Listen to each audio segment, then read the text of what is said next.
السلام علیکم ورحمۃ اللہ وبرکاتہ۔ Welcome to Islamic minutes. کیا آپ نے کبھی اللہ کے قریب ہونے کا لطف چکھا ہے اور کبھی دل سے قرآن مجید کو پڑھا ہے اور کبھی تہجد میں آنکھوں سے آنسو نکلے ہیں؟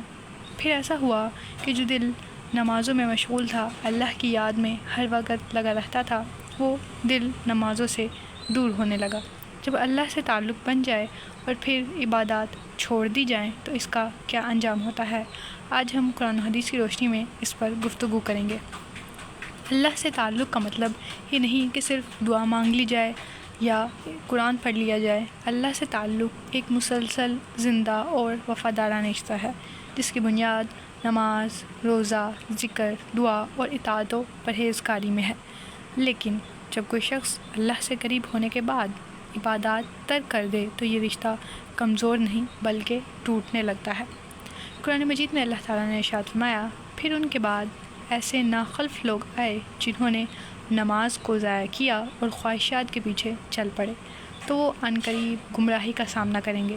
یعنی اللہ سے تعلق چھوڑنا دراصل تباہی کی طرف پہلا قدم ہے۔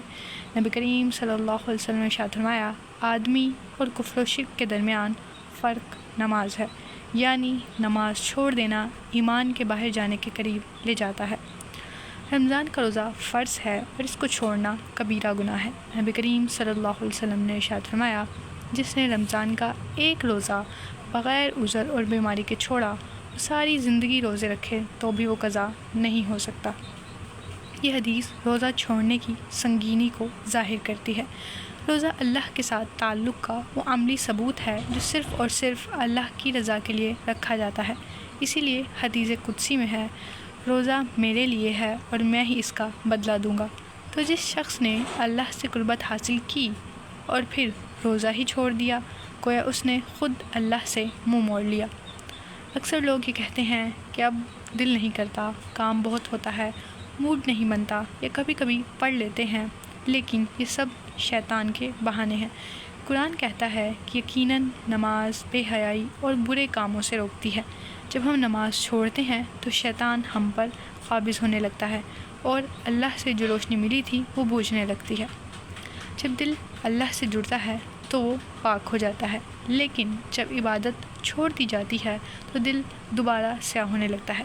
نبی کریم صلی اللہ علیہ وسلم نے فرمایا، جو بندہ گناہ کرتا ہے تو اس کے دل پر سیاہ دھبا پڑتا ہے، اگر وہ توبہ کرے تو وہ دور ہو جاتا ہے اور اگر وہ گناہ پر قائم رہے تو وہ دھبا بڑھتا جاتا ہے۔ یعنی عبادات چھوڑ کر ہم اپنے دلوں کو مردہ کر دیتے ہیں۔ اس لیے ہمیں چاہیے کہ ہم اللہ سے ہر وقت جڑے رہیں۔